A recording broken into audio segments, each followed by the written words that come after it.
Okay, ladies and gentlemen, this is another take. It looks like it's all set up. I'm just going to make sure that it's not higgledy-piggledy. We are at Edgbaston Reservoir, ladies and gentlemen. Before I proceed, I just want to welcome you. It would really, really help me out if you subscribe and like this video. Even if you don't like it, like it. And even if you don't like the sound of my voice, subscribe. I do plan to make lots of other videos.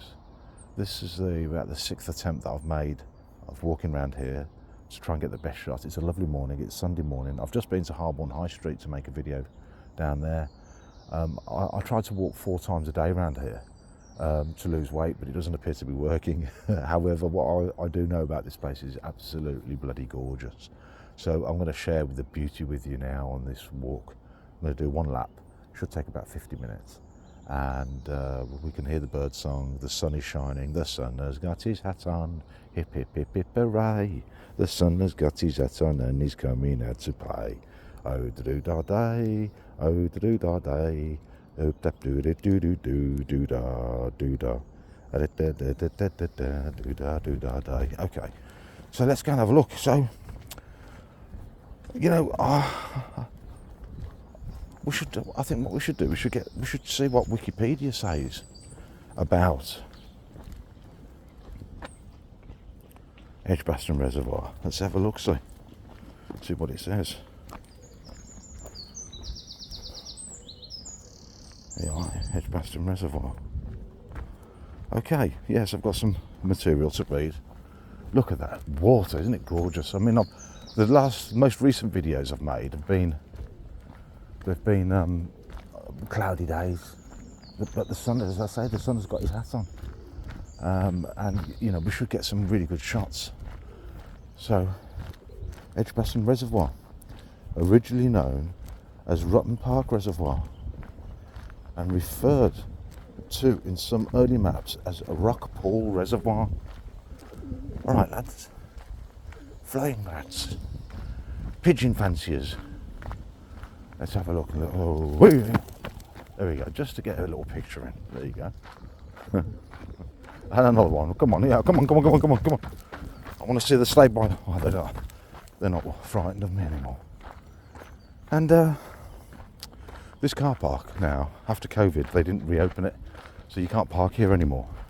I rather suspect that the neighbours, the local residents, are delighted because you know, in this time of year, lots of cars, lots of music, blasting from the vehicles, weed, beer. It's antisocial, but it's social. It's got a cultural dimension to it, and it's a shame to, you know, that they're blocking it out. But there is an antisocial aspect to it. And if I was a neighbour, I'd be glad to see the back of it. But if I was a user of it, you know, it was quite nice because you had multicultural groups of people come together for a social event around Costadale, Edgbaston. And I'll show you the beach in a minute. Costadale, Edgbaston Beach. So, you know, it's very green. There's lots of, it's been rewilded. It's been maintained, nurtured. And there's lots of wildlife here. I mean, listen to the bird song. Can you hear it? You'll hear more of it as we get round. All right, mate. So what else does it say? I know it's about 1.75 kilometres all the way around. It's got common carp in the water. The water is supplied from reservoirs up in Oldbury. Look at the rubbish. You see, they need to make bigger bins because people come down here to barbecue. And, you know, the foxes, they come and they pull the food out the bins. So they need higher bins and they need bigger bins. Otherwise you end up with this kind of thing, you know. Can you see? So what does it say? It says the site covers 90 acres, of which 77 are open water. The water is retained by a 1/4 mile long, 47-foot high dam made with clay and faced with brick. Okay, so it is a canal feeder reservoir in Birmingham, England, maintained by the Canal and River Trust. It is situated close to Birmingham city centre and is a site of importance for nature conservation. There are 3 boatyards around the lake, the reservoir. This is the first one. This is owned by Birmingham University, I believe. Yeah, historically it was established by them. But now there's 3 boating organisations share it. And they've had to open it up to the public because otherwise it's elitist, isn't it, really, at the end of the day. And this is a common public leisure facility now, acquired by the public, never organised or intended to be. Never intended to be a leisure facility. It was had an industrial purpose to supply water into the canals, and it did just that. And it was built by Thomas Telford. All right, Thomas. Anyway, so the thing is, you can come and join this boatyard. There's 3 boatyards that you can join. This is the Birmingham Rowing Club, established in 1873. Learn to row courses, competitive junior and adult squads, recreational rowing. Birmingham universities, or the Birmingham different colleges, they use it to train here for international competitions, because you've got a long stretch, you know. It's the fisherman's season. Quite a few fishermen out and about. This guy's been swimming, look. I wouldn't recommend it or advise it. I account for the fact that the water has an industrial element to it, because it goes from all the canals and all the metal bashers out in Dudley Way, you know, the back country, Wolverhampton. And it's, you know, there's metallics in the water. It's not a healthy water. At least that's what people used to say to me when I was a kid. They would say, don't swim in it. Let's let this. Okay. I noticed there's quite a lot of, I think, Asian men and women walking around, because I think there's a Sikh old age people's home further around the corner. But you know, Sunday morning, there's a lot of people using this. You'll see some big runs and walks in a minute. People organised runs, very noisy when they go past the camera, but hey, it doesn't matter. Anyway, what else does it say? So the history.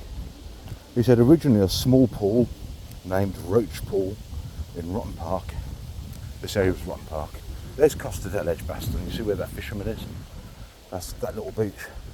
I mean, in the peak of summer, this is all picnic area, people sunbathing on it. Hence the name Costa del Edgbaston. I think it was coined by the Birmingham Evening Mail. But there's lots of barbecuing going on here. You can see the remnants of burnt out spots. Lovely. It's a wonderful, wonderful place. Very green. Hopefully the camera's picking up the actual bird song. It's beautiful. Anyway, so it was extensively enlarged. The pool was extensively enlarged by Thomas Telford between 1824 and 1829. We're going back a fair way, to supply water to the Birmingham and Wolverhampton levels of the Birmingham Canal Navigation Canal System via Cohart, a culvert, and the engine arm to the Wolverhampton level, and via Icknield Port Loop, that's down the bottom there, at the foot of the dam to the lower Birmingham level. We shall see it when we go around there. It was excavated to a depth of 40 feet to 12 metres and covers an area of 58 acres, holding 330 million imperial gallons of water, and was the largest expanse of water in Birmingham at the time. It was supplied by small streams and a feeder from Telford Reservoir, Titterford Reservoir in Albury. It was formed by damming a small stream. The dam is a 1,080 foot long earth embankment with a height of 33 feet near the centre. Now, one of the features now, I mean, they put this footpath down here now. It used to be a mud footpath. I used to have to run around here because I went to George Dixon. Perhaps you did. Maybe you went to Stanmore or Portland and you had to come running around here. St Paul's Girls' School at the back there. I never see them running around here, but I used to see them getting on the bus when I was going into town from school. I used to get quite excited, you know. We'd get on the bus and 2 or 3 stops later all these girls will get on. But here, this is a bench that somebody sponsored. I don't know if you can see that. In loving memory of Avtar Sanghira of Pinto Close, 21st of April 1943, 17th of December 2020. A loving husband, father and grandfather who is dearly missed by all. There's solid metal, steel benches. There's quite a few of them around there. You can sponsor them now. But you know, there's all sorts of people that use this place. It's fantastic for mental health. You walk around here 2 or 3 times, you know you've been walking, you know. You couldn't be a better place to walk in Birmingham. All this water, over into the birds, the water, the greenery, there's flowers, plants, you know, people, that's good for mental health. In an age when most people don't even know their neighbours, I promise you, everyone's got something in common when they come down here. You'll end up talking to people, and it's good for the soul, it's good for the mind. You know what I mean? It's good for life. Get you down here. If you don't know about it, come down. You'll love it. If you do know about it and you haven't been down here because you remember it a particular way, you know, with cars in the water and shopping trolleys abandoned around and about like it was in the 70s, it's not like that anymore. Come down here, you'll love it. It's a great place to bring the kids, the grandkids. Cycle, you'll see people cycling around here. All sorts of people. Sunday's a great day, it's a busy day. Yeah, look at the swans. See the swans? We've got about several packs of swans on there. Sets of swans. They stay together for life, you know. The swans do. They don't have divorce courts. Swans. When they get married, they stay together for life. Not like us Brummies who get divorced after 5 minutes, right? In actual fact, people plan their divorces before they get married. You know what I mean? They have an exit plan. So, well, it's called a prenup, innit? They say we're going to get married, but we're going to have a prenup. So that if we do get divorced, I keep my half, you keep your half. What's that all about? They're planning for failure before they start. If you're thinking like that, I wouldn't even get married.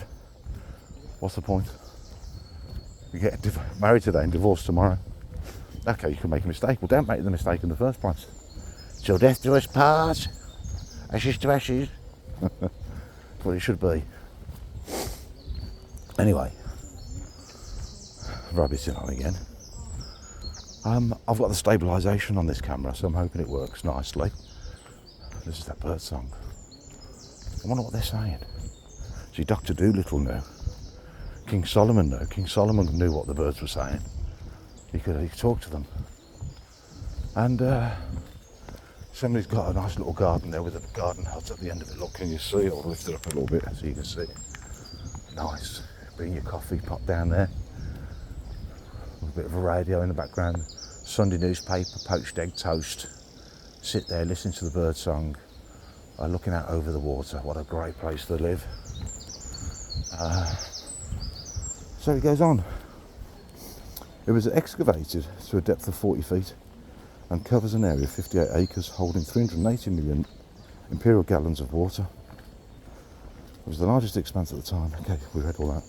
The reservoir and gatehouse were designed by Thomas Telford, and the latter is a 2-storey listed building in corporate BCN octagonal style with a later extension dating from 1880.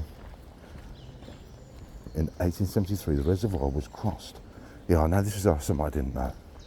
Maybe a lot of people don't know. In 1873 the reservoir was crossed by Charles Blondin. Is it Blondin? Blondin on a tightrope. He walked across it on a tightrope. His feat is marked by a 1992 statue on the nearby Ladywood Middleway. And I've seen that and I've often wondered, well, I didn't wonder what it was, I just thought it was pretty stupid, really. I thought, what is it? It looks like somebody balancing, you know?